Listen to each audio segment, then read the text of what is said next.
जो digital meter में 500 आने वाला जगह में 1500 आ रहा है, मतलब तो 200% मोर आ रहा है ना। तो वो हम लोग क्यों भुगतेगा, है ना। अप्रैल का 10 तारीख ना 9 तारीख ना ऐसा कुछ में यहाँ का ऑल ओवर अरुणाचल का जितना डिप्टी कमिश्नर है पूरा ये तवांग में हर साल एक बार मिल के उन लोग एक मीटिंग करता है कुछ ग्राउंड कालाउम्बो हॉल में, जो उन लोग को जब मीटिंग होगा तो हम लोग वहाँ वही मीटिंग होने का वेन्यू में जाके तो हम लोग वहाँ अपना ग्रीवेंसेस जो है ना पूरा बैनर में लगा के वहाँ प्रोटेस्ट करना चाहिए जाएगा। तो हमारा यहाँ टूरिज्म जो इंडस्ट्री है, होम स्टे और जो लॉन्जिंग है, ये तो पूरा कोलैप्स हो जाएगा बोल के मैंने बोला। वो कोलैप्स होने का रीज़न भी ऐसा है कि हमारा यहाँ जो टूरिस्ट आ रहा है वो जो 90% बजट टूरिस्ट आ रहा है।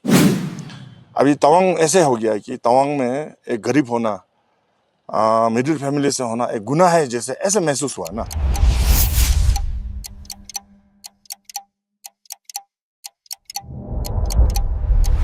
न्यूज़ ओ क्लॉक में आप सबका स्वागत है। आज मेरे साथ है लोब्सांग ग्यासो जी। तो आज हम उनसे इस बारे में बात करेंगे कि जो कि हमारा स्मार्ट मीटर है उसके ऊपर अभी 1-2 महीने से चर्चा चल रहा है। तो हाल ही में लोब्सांग ग्यासो जी ने इसके ऊपर प्रोटेस्ट करने के लिए 31 मार्च में प्रोटेस्ट करने के लिए डीसी ऑफिस में एक एप्लीकेशन दिया था। तो उसी सिलसिले में आज हम यहाँ पे लोब्सांग ग्यासो जी से जानने आए हैं कि क्या वो रैली होगा, पीस रैली होगा कि नहीं होगा, और ये स्मार्ट मीटर से अभी जो हमारे जो जनता है उनको कितनी परेशानी हो रही है इसके बारे में हम जानेंगे। तो सबसे पहले आपसे ये पूछना चाहूँगा कि आपने हाल ही में जो डीसी ऑफिस में जो ये एप्लीकेशन सबमिट किया था जो 31 मार्च में पीस रैली के लिए, तो उसका अभी क्या रिजल्ट निकल के आया है? ट्रस्ट थे न्यूज़ ओ क्लॉक को और सभी आपके दर्शक जितना भी व्यूवर्स है सबको। तो मैंने एप्लीकेशन दिया था, डीसी ऑफिस में सबमिट किया था। तो बाद में मेरे को इन्फॉर्मेशन मिला है कि इसको परमिशन डिक्लाइन किया गया। फिर उसके बाद में डिक्लाइन करके अभी 31 का जो परमिशन जो है वो जो पीसफुल रैली था अगेंस्ट स्मार्ट मीटर का, तो वो इस बार हमको परमिशन नहीं दिया, परमिशन बैन कर दिया है। जी, उसके बाद जो कि अभी स्मार्ट मीटर के ऊपर बहुत सारे लोगों का कंप्लेंट्स है, तो अभी जो हमारे आम जनता है वो उनका क्या राय है स्मार्ट मीटर को लेकर? क्या वो भी इसको सपोर्ट कर रहे हैं या इसको सपोर्ट नहीं कर रहे हैं? इसके बारे में भी आप संक्षेप में बोल दीजिए। इस विषय पे जो मेरे को एक बार फिर मीटिंग में भी बुलाया था डीसी मैडम के चंबर में, तो उसमें एग्जीक्यूटिव इंजीनियर भी था और हमारा यहाँ ईएसी सर भी था। तो उसमें थोड़ा चर्चा हुआ, तो उसमें मैं उन सब के सामने में पब्लिक का जो दुख तकलीफ है मैंने रखा था। फॉर एग्जांपल मैंने यही कहा है कि स्मार्ट मीटर जो है कि जहाँ पहले 500 का जो पहले वाला जो मीटर था वो भी तो डिजिटल मीटर था ना। तो उसमें जहाँ पहले जिस मीटर पे 500 का बिल आ रहा है वहाँ पर 1500 का बिल आ रहा है बोल के मैंने बोला ना। तो ऐसे होने से तो वो नया मीटर का तो ज़रूरत ही नहीं है, क्योंकि पहले का डिजिटल मीटर जो है वो ऑलरेडी काम ही कर रहा था। तो स्मार्ट मीटर का क्या ज़रूरत है बोल के मैंने ये बोला। तो उसमें एक्शन साहब ने जो डिपार्टमेंट ऑफ इलेक्ट्रिकल का एग्जीक्यूटिव इंजीनियर साहब ने ये कहा है कि स्मार्ट मीटर जो डिजिटल मीटर से फ़र्क है बोल रहे हैं, क्योंकि डिजिटल मीटर में जो लाइट थोड़ा डिम हो जाता है ना, जब लाइट का पावर नहीं आता है, जैसे हमारा वॉशिंग मशीन चल नहीं सकता है और हीटिंग अप्लायंसेस गर्म नहीं होता है, ये समय में वो डिजिटल मीटर जो उसको डिटेक्ट नहीं होता है बोला। तो डिटेक्ट नहीं कर पाने की वजह से तो वो मीटर जो चलता नहीं है बोलता, मीटर में मतलब वो रीडिंग नहीं आता है। वेयर स्मार्ट मीटर जो तो उसमें ऐसे सेंसर फिटिंग किया हुआ है कि उसमें अगर वो लाइट डिम भी हो ना, जो अगर हीटिंग अप्लायंसेस यूज़ ना कर सके, वॉशिंग मशीन अगर घुमा भी नहीं सकेगा, मगर जस्ट उसमें लाइट है मतलब तो मीटर चलते रहेगा बोला। उसके वजह से मीटर में जो बिल जो है पर मंथ वो ज़्यादा आ रहा है वो बोल रहा है। तो वो एक था। और सेकेंडली मैंने फिर एक ये विषय भी रखा था कि जो हमारा यहाँ स्पेशली स्टूडेंट रिलेटेड में कि यहाँ हमारा अभी कॉलेजेस है तवांग का, और तवांग में हाई सेकेंडरी जो है, यहाँ तो अभी गांव का जो गरीब बच्चा लोग हैं वही यहाँ पढ़ता है। और गांव में भी जिसका पास पैसा है, जो रिच है, तो उन लोग का बच्चा लोग तो मैसूर, बैंगलोर, दिल्ली, मुंबई, जहाँ तहाँ, गुवाहाटी से लेके पूरा जगह में पढ़ता है ना, वो एफोर्ड कर पाता है। जो एफोर्ड नहीं कर पाता है वो यहाँ हेडक्वार्टर में आके यहाँ हेडक्वार्टर में पढ़ाई करता है ना, तो उसमें भी उनको फर्स्ट एंड फॉरमोस्ट उनको घर रेंट लेना पड़ता है, रूम रेंट लेना पड़ता है। तो वो रूम इसलिए रेंट लेना पड़ रहा है कि गवर्नमेंट उनको हॉस्टल है ना प्रोवाइड नहीं कर पा रहा है। तो फिर मैंने ये बोला कि दुख तकलीफ और ये भी है कि तवांग जो इलाका है, और स्पेशली ये जो है तवांग टाउनशिप जो है, बहुत ठंडा जगह में है। आपको अभी देखिए, अभी भी विंटर खत्म ही हो गया, मगर हम लोग पैजामा का अंदर में, उसका ऊपर में पैजामा अंदर पहना हुआ, उसका ऊपर में कपड़ा पहनने के बावजूद भी ठंडा लग रहा है। तो 12 मंथ पूरा यहाँ हीटिंग सिस्टम यूज करना पड़ता है, हीटर। तो पहले जो डिजिटल मीटर था उसमें तो हीटर एक हिसाब से आता था बिल जो है ना, तो अभी बच्चा लोग होने से भी 200-300 जो कुछ आता था उससे एफोर्ड कर पा रहा था, क्योंकि उनका घर वाला भी गरीब है तो एफोर्ड कर पा रहा है। अभी डिजिटल मीटर में अगर ऐसे यूज करेगा तो मिनिमम तो 1000 का ऊपर जाएगा बोल के उस दिन मीटिंग में भी बात हुआ ना। तो वो होने से तो मैंने यही कहा है कि बेचारा जो गरीब बच्चा लोग है, उनका माँ बाप जो है ना, उसको कैसे मतलब वो एफोर्ड कर पाएगा ना, तो वो तो खर्चा कर नहीं पाएगा। तो उसमें गरीब बच्चा लोगों को भी बहुत तकलीफ होता है।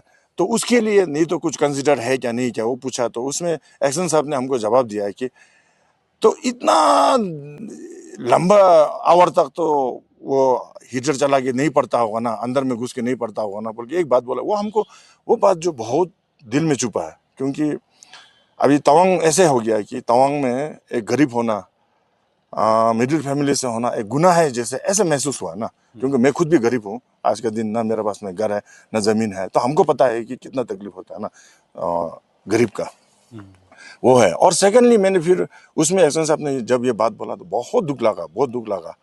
तो बाद में सोच के हम अभी 2-3 दिन तक इसके बाद में भी सोचते सोचते फिर और भी ज़्यादा उस विषय पे हम सोचने लगा और हमको अनकंफर्टेबल होते रहा। तो इसके बाद में फिर हमने तीसरा पॉइंट एक ये रखा है कि हमारा तवांग में जो एक स्मार्ट मीटर की वजह से है ना, अभी बिल इतना आ जाएगा कि हमारा यहाँ का होम स्टे हो या होटल हो, है ना, तो उसमें पहले का जैसे करके हम लोग एफोर्ड करके एकदम सस्ता रूम दे नहीं पाएगा। क्योंकि जो डिजिटल मीटर में एक हिसाब से आता था, उसके हिसाब से तो 200 टाइम्स जो 500 आ रहा है वहाँ तो 1500 आएगा, 1000 आ रहा है तो 3000 आएगा, 3000 आ रहा है तो 9000 आएगा। तो ऐसे करेगा तो जो रूम 2000 में दे सकता है वो तो अभी आने वाला काल में जाके 5000 में देना पड़ेगा उसका टैरिफ जो, क्योंकि इतना हमारा ये इलेक्ट्रिसिटी बिल आ जाएगा तो पूरा।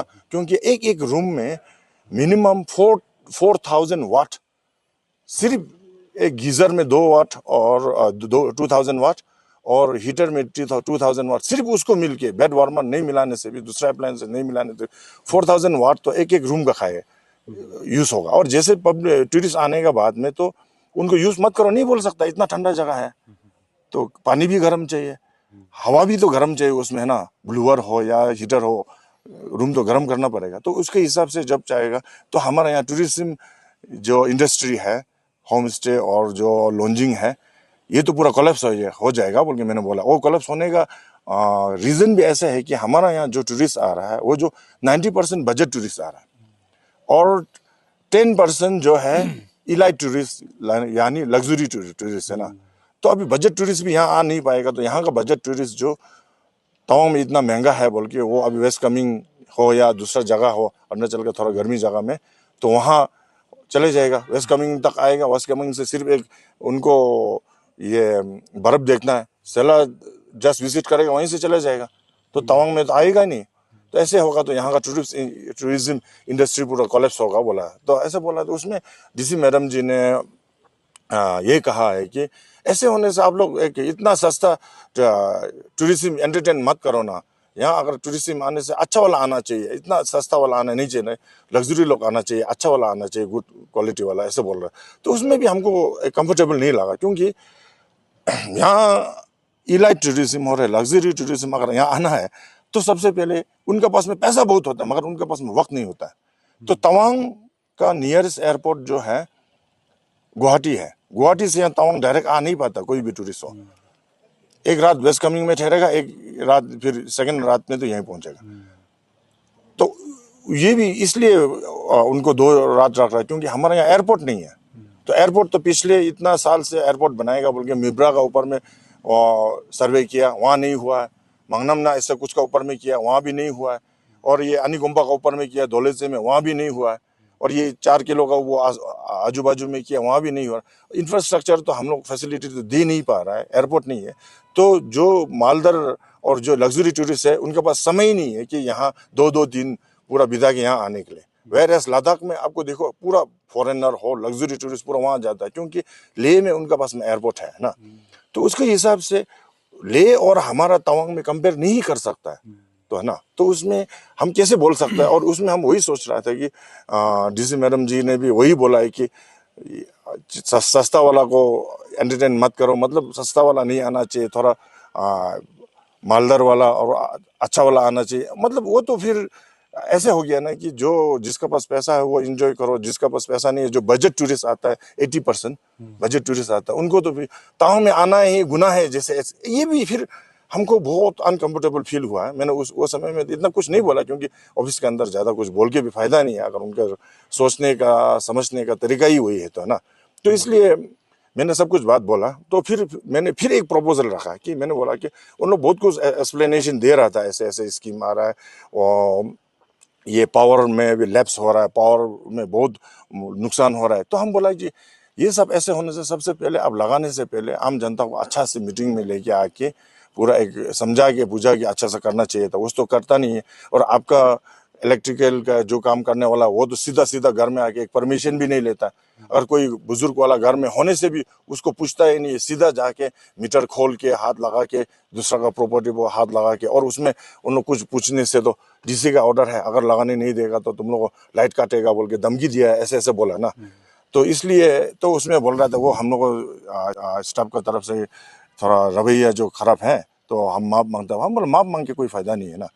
तो सेकेंडली फिर हम वही बात बोला है कि अगर ऐसे होने से एक मेगा पब्लिक कंसल्टेशन मीटिंग रखी है बोला, क्योंकि अभी स्पेशली आप लोग ने जो टाउनशिप में जो अभी मीटर लग चुका है, ऑलरेडी इंस्टॉल हो चुका है, तो वहाँ का भी बहुत कंप्लेन आ रहा है ना। बहुत कंप्लेन आ रहा है, क्या क्या कंप्लेन क्या है कैसे नहीं है उसके बारे में हम लोग एक बातचीत करेगा। एक मेगा हम लोग ये कलाउंबो हॉल बुक करके, तो उसमें हम लोग जिसका कंज्यूमर है उसका दुख तकलीफ क्या है, उसका ग्रीवेंसेस क्या है, उसके बारे में हम लोग पूरा फीडबैक लेके काम करेगा। तो कंसल्टेशन करना और उनको भी क्यों गवर्नमेंट का ये प्रोजेक्ट इम्पोर्टेंट है, क्यों लगाना है, कैसे है, क्या है नहीं है, और कानूनी तो तौर पे ज़बरदस्ती लगाना पड़ेगा क्या नहीं पड़ेगा, सब कुछ एक अवेयरनेस देने से अच्छा है बोला। तो वो नहीं मान रहा था, बोल रहा था कि एक प्रेस कॉन्फ्रेंस करे, एक बार ऐसे मीडिया में जाके करेगा बोल रहा था। पहले तो हम बोला ठीक है हो जाएगा बोल के, बाद में फिर हम सोचा तो ये तो गलत है क्योंकि 1-2 आदमी प्रेस कॉन्फ्रेंस करेगा है ना, एक्शन साहब और हम लोग एक प्रेस कॉन्फ्रेंस करके पब्लिक का जो विषय है जो डिसीजन हम लोग ले नहीं सकता। तो उसमें हम वही बोल रहा है कि एज डेमोक्रेटिक इंस्टीट्यूशन है ना, government is by the people for the people end of the people. तो गवर्नमेंट का आम जनता का एक जो सोच विचार है, दुख तकलीफ है, वो नहीं सुन के, उनका वॉइस नहीं सुन के ऊपर से सीधा आप लोग एक छोटा मोटा सा प्रेस कॉन्फ्रेंस करके वो ऊपर से थोप देगा, तो वो तो उसमें तो डेमोक्रेसी का कोई नाम ही नहीं रहा ना। और सेकेंडली बहुत इंपॉर्टेंट चीज़ ये है कि ऑल ओवर अरुणाचल के अंदर में सबसे अच्छा अगर इलेक्ट्रिकल कोई रेवेन्यू जाता होगा तो मेरे ख्याल से, और मैं विश्वास भी करता हूँ कि तवांग डिस्ट्रिक्ट का सबसे अच्छा रेवेन्यू होगा। शायद मैं वही सोच रहा हूँ क्योंकि हम हर एक जगह में देख रहा है कि रेवेन्यू नहीं देने वाला ऑलमोस्ट बहुत कम है। तो ऐसे ऐसे बातचीत हुआ था, फिर भी परमिशन नहीं दिया। तो फिर भी हम सोचा ठीक है अगर परमिशन नहीं दिया तो कुछ नहीं है ना। तो अब मैं यही सोच रहा है कि अभी परमिशन दो या मत दो है ना, अभी आवाज़ तो उठाना ही पड़ेगा। और एक सर्कुलर भी निकला था कि शायद ये अप्रैल का 10 तारीख ना 9 तारीख ना ऐसा कुछ में यहाँ का ऑल ओवर अरुणाचल का जितना डिप्टी कमिश्नर है पूरा ये तवांग में हर साल एक बार मिल के उन लोग एक मीटिंग करता है, कुछ स्ट्रेटेजिक डेवलपमेंट के लिए हो या कुछ के लिए। तो मैं वही सोचा कि उस दिन हम लोग है ना आम जनता लोग रैली करना नहीं चाहिए, मगर वो जो पेरेड ग्राउंड कालाउम्बो हॉल में जो हम लोग को जो मीटिंग होगा, तो हम लोग वहाँ वही मीटिंग होने का वेन्यू में जाके, तो हम लोग वहाँ अपना ग्रीवेंसेस जो है ना पूरा बैनर में लगा के वहाँ प्रोटेस्ट करना चाहिए। अगर हो सके तो इस बार हम लोग एकजुट होना चाहिए। एकजुट हो के जिस जिसका अभी ठीक है, गवर्नमेंट जो क्वार्टर में है उसमें तो कुछ नहीं कर पाएगा, गवर्नमेंट प्रॉपर्टी है, मगर जितना भी अगर होटल है या होम स्टे है या घर घर है, प्राइवेट घर है, ये सबको तो हमको लगता है कि जैसे अभी दूसरा एरिया में किया है, कोई कोई जगह में कौन सा कुछ northern state, north India state कुछ में किया था, वही जैसे करके आम पब्लिक पूरा जितना भी स्मार्ट मीटर लगाया है उसको पूरा खोल के लेके आके उसी दिन पूरा उधर में ही पैरेड ग्राउंड के सामने में ही जमा कर देना चाहिए, गवर्नमेंट को सरेंडर कर देना चाहिए, क्योंकि ये जरूरत ही नहीं है। जो डिजिटल मीटर में 500 आने वाला जगह में 1500 आ रहा है, मतलब तो 200% मोर आ रहा है ना, तो वो हम लोग क्यों भुगतेगा, है ना। और दिए क्या, और आज हम बहुत दुख के साथ बहुत इमोशनल कंट्रोल कर रहा हूँ मैं, अभी आंसू आने के लिए कुछ हो रहा है ऐसा, मतलब फिर भी कंट्रोल करना पड़ता है कि आम जनता को बिल पूरा देने के बावजूद भी, डिजिटल मीटर लगाने के बावजूद भी, डिजिटल से पहले फिर एक हमको याद था कि काला वाला एक बॉक्स होता था मीटर, वो भी हटा के डिजिटल लगाया, तो वो लगाने के बावजूद भी और उसमें उसी के मुताबिक जो इलेक्ट्रिसिटी बिल है वो देने के बावजूद भी आज जाके स्मार्ट मीटर जबरदस्ती लगा रहा है ना। वो इसलिए लगा रहा है क्योंकि आम जनता को थोड़ा प्रॉफिट है वो डिजिटल मीटर की वजह से, कि उसको एक हिसाब से ये इलेक्ट्रिसिटी बिल आता था, तो उसमें गवर्नमेंट क्या बोलता है कि आम जनता को अगर कुछ फायदा है तो उसको नुकसान ही, आम जनता को नुकसान ही भुगतना है बोल के स्मार्ट मीटर डाल रहा है ना। Whereas on the other hand electrical department हो या हाइड्रो पावर डिपार्टमेंट हो, कोई भी स्कीम आएगा तो वो अच्छा नहीं बनता है। अच्छा क्यों नहीं बनता है? Just because of the corruption. Corruption कहाँ से शुरू होता है? एक जमाना था उसमें डिपार्टमेंट में 25% ना 22% ना ऐसा कुछ डिपार्टमेंट वाला जेई एक्शन इन लोग मिल के, है ना, डिपार्टमेंट वाला घोटाला करके खा देता था। कुछ भी काम करेगा तो उसको बिल पास करने के लिए पहले उन लोगों को 22% ना 24% ना ऐसा कुछ था, ऐसा कुछ वो पूरा देना पड़ता था। मगर लेट सीएम साहब दोरजे खांडो साहब, जो श्रीमान दोरजे खांडो साहब जब था चीफ मिनिस्टर, तो उन्होंने उसको घटा के 11% तक घटाया था। फिर भी हम अगर सोचा जाए तो 11% भी अभी हर एक प्रोजेक्ट आ रहा है, अगर 1 करोड़ का प्रोजेक्ट आ रहा है तो उसमें से 11 लाख तो है ना बेमतलब में, कुछ भी नहीं है उसमें ना। वो हमें उसमें ये नहीं बोलता कि जीएसटी फीएसटी और रॉयल्टी वो छोड़ के है, छोड़ के एक डिपार्टमेंट वाला 11%, अगर 1 करोड़ आ रहा है तो उसमें से 11 लाख इन लोग ऑफिसर वाला खा देता है। वो तो पूरा खुलेआम धमकी है। और उसमें भी अगर 11% नहीं देगा तो उनका जो काम किया बोला वो तो प्रोजेक्ट पास नहीं होगा। तो वो तो क्या है कि खुलेआम गुंडागर्दी है। हाँ, खुलेआम day light, that is in English that is day light robbery, है ना। तो आप लोगों को, है ना, आप लोग इतना खुलेआम डकैती करके आप लोग 11% बेमतलब में महीना में तनख्वाह, लाखों का तनख्वाह मिलने के बावजूद भी आप लोग खा सकता है। और आम जनता डिजिटल मीटर में जो पैसा आता है उसको भरपाई करता है, फिर भी उसको उससे पेट नहीं भर के उन लोग बोलते हैं इलेक्ट्रिसिटी लॉस हो रहा है। वो लॉस आम जनता की वजह से नहीं हो रहा, करप्शन की वजह से हो रहा है। सब कुछ काम ठीक नहीं चल रहा है। हाइडल हो या जो भी, अभी हाईताओं में देखो मोर देन 25 हाइडल बन चुका है। लाइट नहीं है आज का दिन, देखो अभी भी लाइट नहीं था। नीचे में कुछ प्रोग्राम चल रहा था IIM शिलोंग तावांग, उसमें पूरा अभी तक सुबह से लेके अभी तक जनरेटर चलाया नहीं। ये सब तो आप लोग करप्शन की वजह से होता है। आज करप्शन की वजह से रेवेन्यू ठीक से नहीं आ रहा है, लाइट ठीक से नहीं आ रहा है, तो अब सीधा आम जनता का ऊपर में थोप देना बहुत दुख की बात है। और सेकेंडली और पब्लिक का जो रिप्रेजेंटेटिव है, किसी का हम पर्सनल नाम ले रहे हैं, नहीं लेगा, उन लोग खुद लीड करके गांव-गांव में लगाना है बोल के मीटिंग कर रहा है ना, ये तो बहुत गलत बात है। आपको तो वोट इसलिए दिया गया है कि आम जनता का दुख तकलीफ को देने के लिए, देखने के लिए। आप जीतते ही आप सीधा जाके ऐसे आम जनता का वहाँ मीटिंग में जाके वो लगाने ही देना चाहिए बोलने से तो ये बहुत गलत बात है। आम जनता को क्या तकलीफ है? नहीं है, वो तो सोचना चाहिए ना। इसलिए मैं वही कहता हूँ कि जब ऑल अरुणाचल प्रदेश का डिप्टी कमिश्नर पूरा यहाँ जो मीटिंग होगा, लास्ट ईयर भी हुआ था और ये अप्रैल के अंदर भी होगा, तो वो समय में हम लोग पूरा पीस प्रोटेस्ट करेगा। रैली तो नहीं करेगा, मगर वो जहाँ वो वेन्यू होगा उसके बाहर में, है ना, गेट का अंदर तो नहीं घुसेगा, परमिट नहीं होगा, तो हम लोग उसके बाहर में जो रास्ता है वो पूरा साइड में हम लोग बैठेगा। ट्रैफिक ऐसे चलते रहेगा ना, उसमें हम लोग टायर जलाएगा, कुछ भी नहीं करेगा, पीसफुल, एकदम पीसफुली हम लोग पूरा उसमें बैनर वैनर लेके, और जिस चीज का डिजिटल मीटर अगर नहीं चाहता है तो पूरा निकल के उस दिन वहां पूरा डिपॉजिट कर देना चाहिए उधर में। तो हम वही सोच रहा है, इसलिए आम जनता को करना चाहिए, और आम जनता को बिल्कुल फोर्स नहीं करना चाहिए, है ना। पहले का जो डिजिटल मीटर है उसी से होना चाहिए।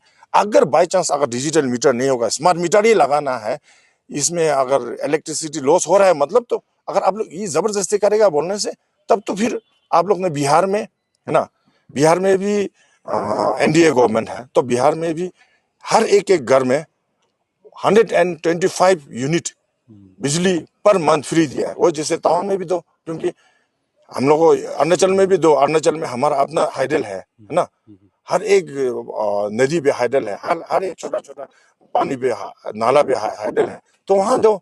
और जैसे अभी पंजाब में दे रहा है 300 यूनिट फ्री, है ना। और एक जमाना में तो फिर शुरू हुआ था दिल्ली से 200 यूनिट जो फ्री दिया था, वो दो, उसका ऊपर जितना हो रहा है फिर हम लोग देगा उसमें भी।